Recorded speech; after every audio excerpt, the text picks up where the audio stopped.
नमस्कार दोस्तों, वैदिक मैथमेटिक्स के एक और नए वीडियो में आपका स्वागत है। अगर आपसे पूछा जाए कि 27 का क्यूब रूट क्या होता है या फिर 64 का क्यूब रूट क्या होता है, तो आप बड़ी आसानी से ही बता देंगे कि 27 का क्यूब रूट होता है 3 और 64 का क्यूब रूट होता है 4। इन नंबर का क्यूब रूट हम सबको पता होता है। इन नंबर को कहा जाता है परफेक्ट क्यूब। लेकिन अगर मैं आपसे पूछूं 29 का क्यूब रूट क्या होता है या फिर 51 का क्यूब रूट क्या होता है, तो आप लोग मुझे नहीं बता पाएंगे। इन नंबर को कहा जाता है नॉन परफेक्ट नंबर। तो आज के इस वीडियो में मैं आपको नॉन परफेक्ट नंबर के लिए क्यूब रूट निकालने का एक बहुत ही शानदार ट्रिक बताने वाला हूं। तो आप लोग इस वीडियो को ध्यान से देखिएगा। मान लीजिए हमें 29 का क्यूब रूट निकालना है, तो सबसे पहले आपको पता होना चाहिए ऐसा नंबर जो कि 29 के पास है, जिसका क्यूब रूट हमें पहले से ही पता है। तो जैसे 29 के पास आता है 27। 27 का क्यूब रूट हमें पता होता है 3 होता है, राइट। तो सबसे पहले यहाँ पर हम 3 लिखेंगे। अब आप मुझे बताइए, ये जो नंबर 29 लिखा गया है 27 से कितना ज़्यादा है, तो आप कहेंगे 2 ज़्यादा है। तो यहाँ पर हम प्लस में 2 रखेंगे और ये 2 के नीचे 3 इंटू ये जो नंबर लिखा गया है 3, इसी का स्क्वायर करके यानी 9 को लिख देंगे। बस इतनी सी कैलकुलेशन को सॉल्व करनी पड़ेगी और आपका क्यूब रूट निकल जाएगा। जब आप इस कैलकुलेशन को सॉल्व करेंगे तो आप देखेंगे कि इसका जो आंसर आएगा वो लगभग 3.07 के करीब आएगा। यही होता है 29 का क्यूब रूट। अमेजिंग। चलिए एक और एग्जांपल देखते हैं।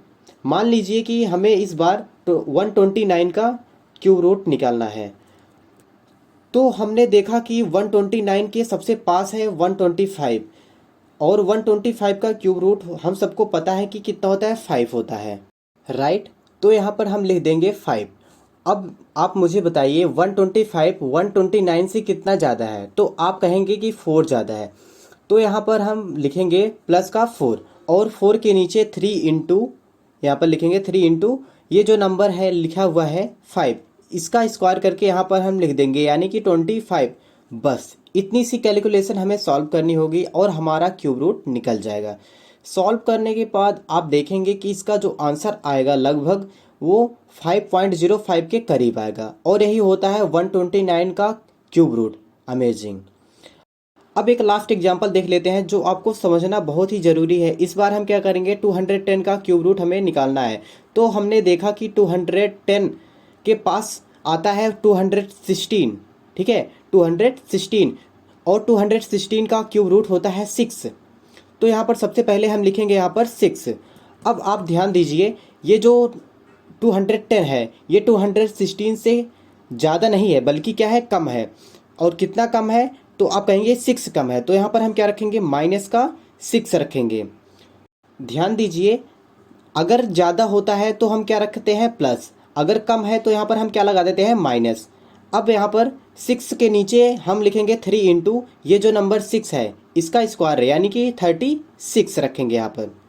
तो यहाँ पर 36 रखेंगे। बस इस कैलकुलेशन को हमें सॉल्व कर लेना है और हमारा जो आंसर निकल के आएगा वो लगभग आएगा 5.94 के करीब आएगा, ठीक है, 5.94 के करीब आएगा, जो कि हमारा 210 का क्यूब रूट है। अमेजिंग। तो आज के इस वीडियो में बस इतना ही। तो वीडियो अच्छा लगा वीडियो को लाइक करें और चैनल को सब्सक्राइब जरूर करें। धन्यवाद।